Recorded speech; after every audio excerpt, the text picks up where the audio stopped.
Hey there, my name is June. I'm Randall. And we're the ukelikethepros repair shop team. And today we're going to talk to you about the 3 levels of setup that we do here in the shop.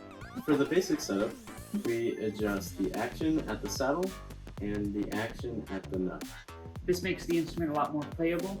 The action tends to be a little bit higher when the uke comes out of the factory, and that's a good thing. It means that we have room to dial it in because when an instrument's new, the wood's going to be moving for a little bit.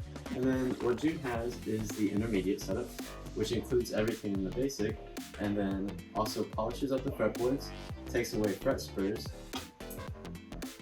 And we'll also go ahead and stretch the strings so that they stay in tune better, and rewind them so you don't end up with too much string up on the post, which can just make it so the instrument slips out of tune faster. And then this one is the advanced setup, which does everything that was in the intermediate and the basic, except then we take away the edges on the saddle and we file down the top and the edges on the nut so it's level with the strings and you don't get anything that catches on your finger.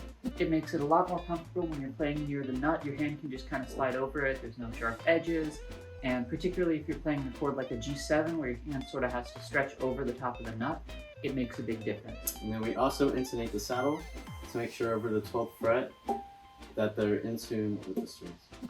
Those are the basics of the 3 levels.